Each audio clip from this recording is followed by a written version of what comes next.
kita masuk ke Al-Mutakabbir. Al-Mutakabbir ini ada di Al-Quran surat Hasr ya, ayat 23. Al-Mutakabbir subhanallah amma yusrikun. Maha suci Allah jauh dari apa yang mereka sekutukan.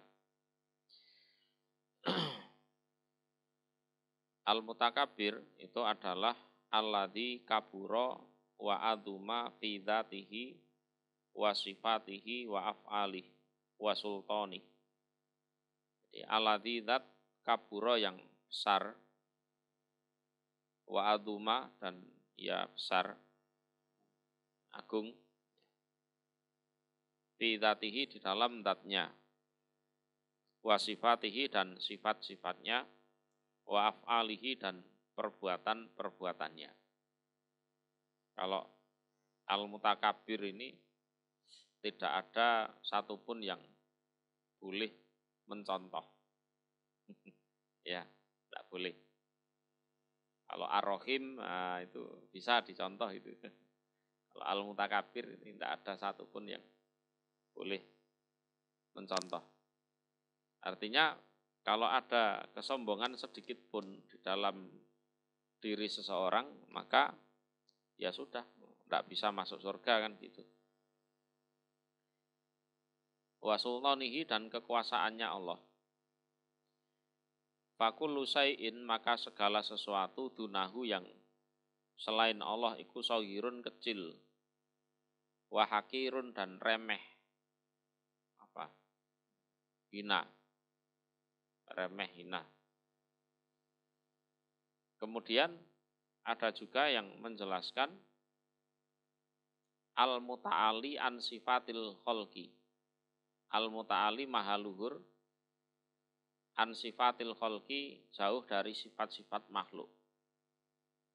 Jadi laisa kamislihi syai'. Jadi tidak ada satu makhluk pun yang sama dengan Allah, tidak ada. Jadi laisa kamislihi syai'. Falaisa maka tidak ada lahu bagi Allah sapa sabihun yang menyerupai. Ya, menyerupai, mirip.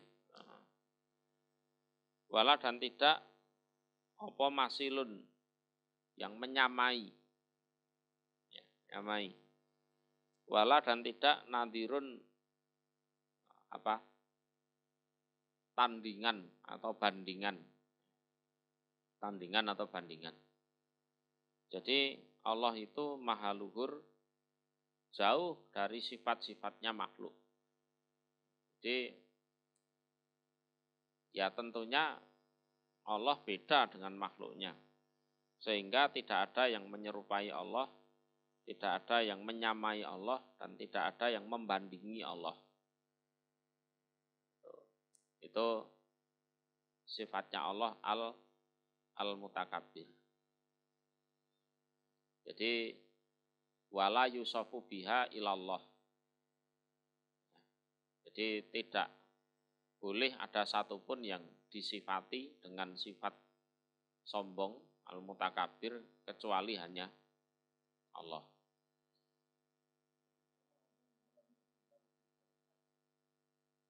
Apa?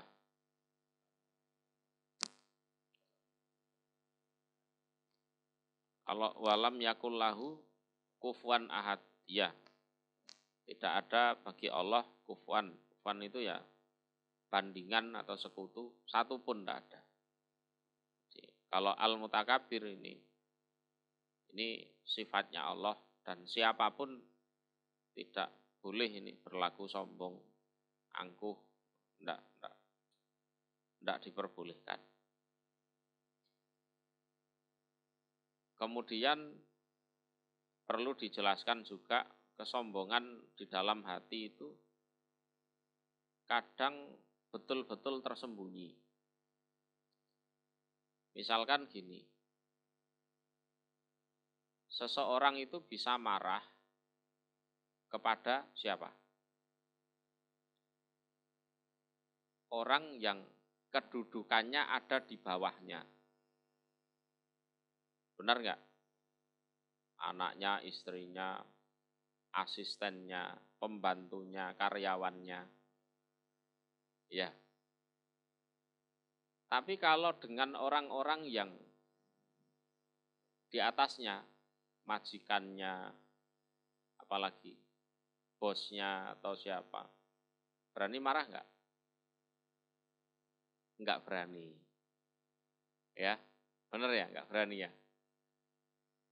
Terus pada saat kita marah kepada orang yang kita anggap lebih rendah dari kita, berarti sama saja kita menganggap diri kita lebih tinggi dari orang itu, ya.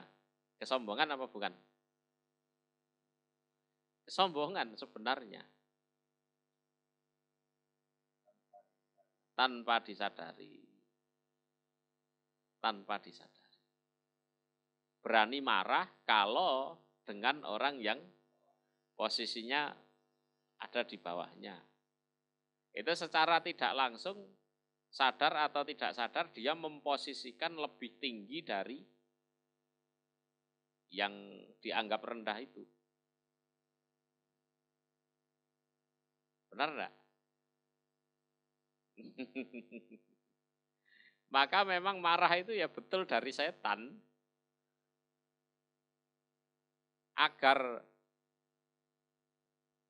setan itu tidak punya daya mengganggu kita, jangan suka marah.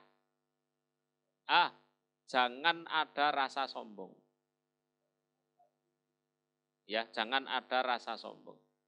Kalau ada rasa sombong di sini, ibarat ini ada magnet di sini. Setannya magnet satunya. Sudah, tek, connect, sudah.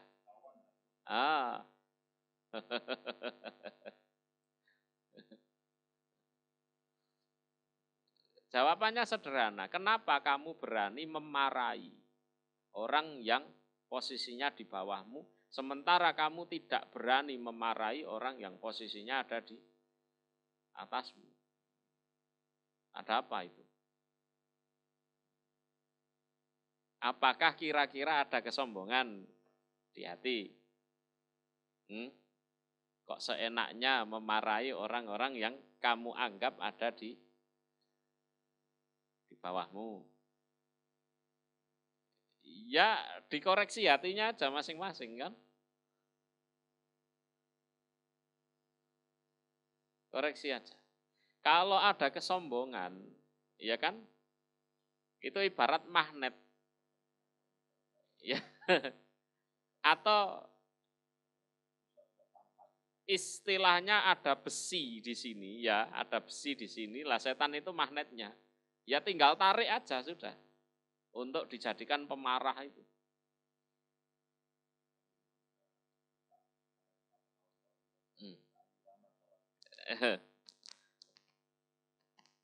Ya, jadi posisikan diri kita sama seperti makhluk Allah yang lain. Ya, kita tak perlu bertinggi hati sehingga kita bisa marah. Kita juga tak perlu rendah diri sehingga kita minder atau takut.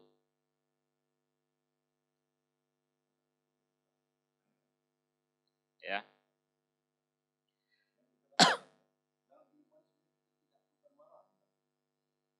Iya. Dalam kehidupan apalagi, kita mau marah ke siapa?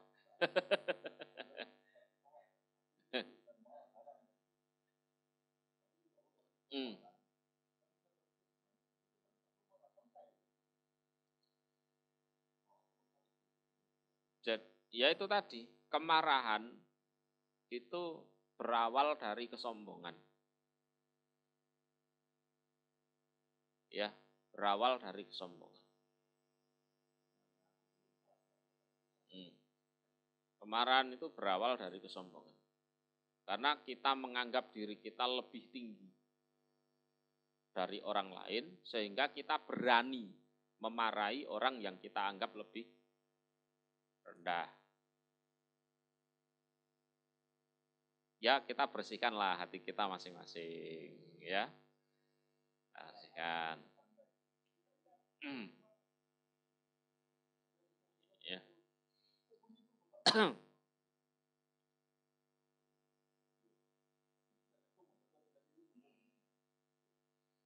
Ya, kita posisikan diri kita sama dengan makhluk Allah yang lain. Ya, sehingga kita tidak perlu sombong dan kita tidak perlu takut, rendah diri, minder, ya, merasa sekolahnya rendah, berhadapan dengan dokter takut. Tidak usah seperti itu. Ya, hadapi saja. Nah ini apalagi peruqyah, takut sama setan, apa itu? Berarti menganggap setan lebih tinggi dari kita kan? Iya kan?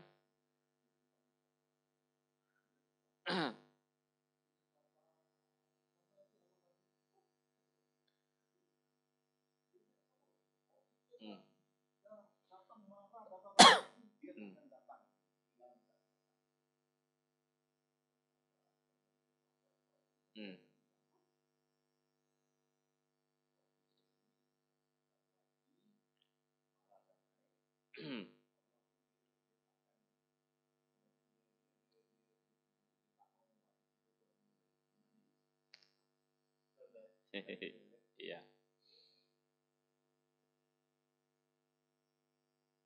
Marah ya karena ada kesombongan. Termasuk yang lebih dalam lagi pada saat kita tidak ridho dengan qadar. Ya. Itu bisa jadi ada kesombongan juga di dalam diri kita karena kita merasa bahwa diri kita itu orang yang wah, yang hebat. Pada saat keadaan tidak menghargai kita marah.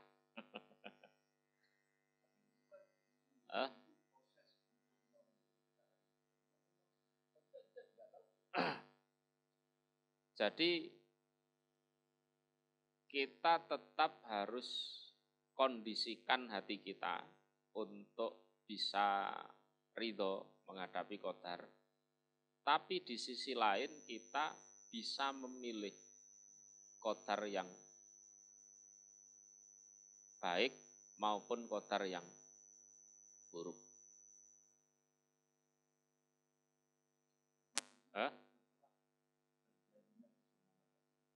Setelah kesombongan terus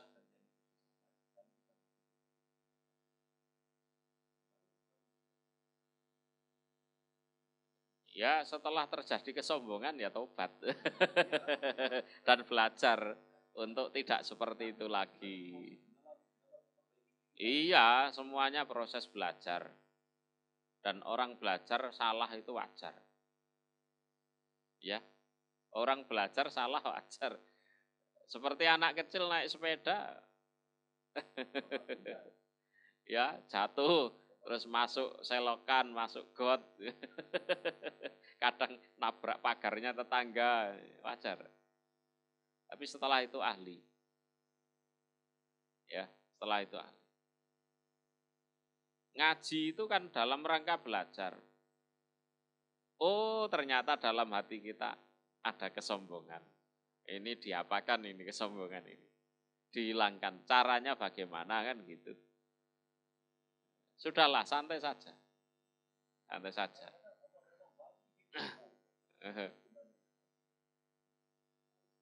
Ya. Kadang kita sombong, iya, kadang kita akui dan itu adalah qadar salah. Dan kita akui itu salah. Kalau kita tidak mengakui itu ya malah itu masalah itu. Iya, ya. Ada hal-hal yang menurut kita anggap gampang itu. Tapi setelah dijalani susahnya luar biasa. Ternyata susah.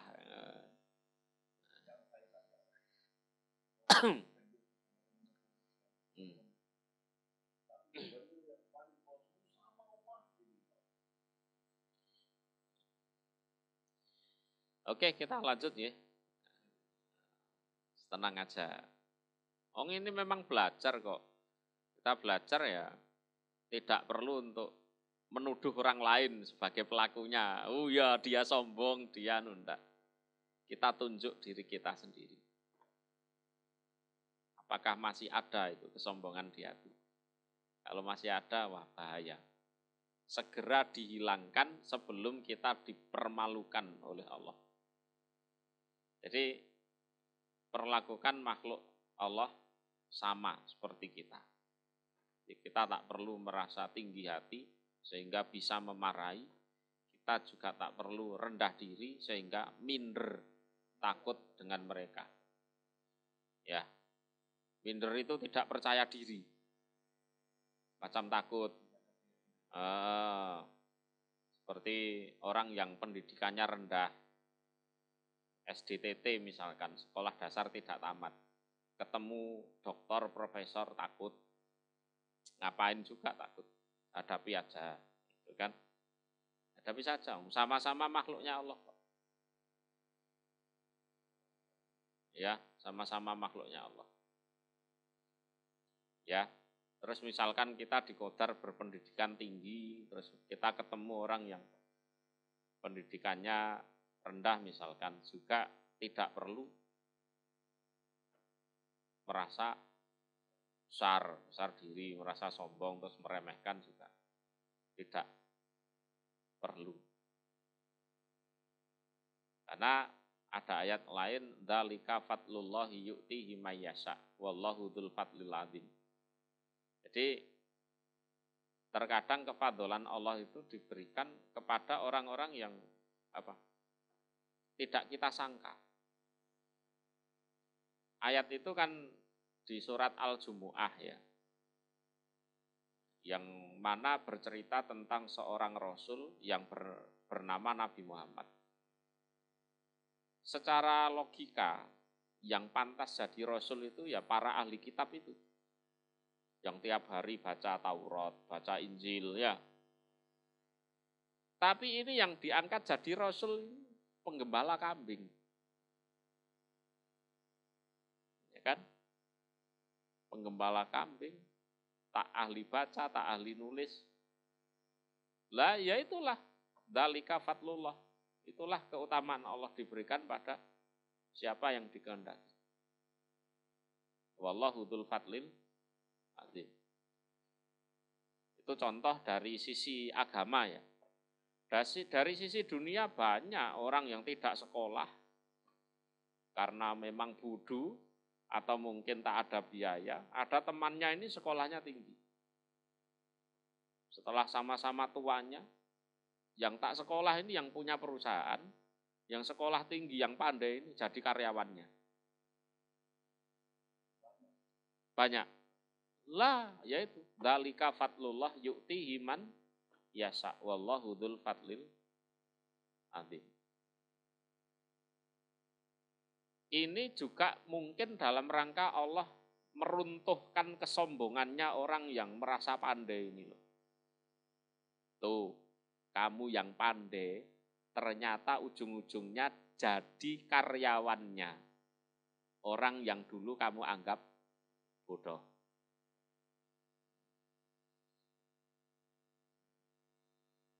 Tuh. Ya, anggap makhluknya Allah sama, tak perlu kita merasa lebih tinggi atau merasa lebih rendah, sama.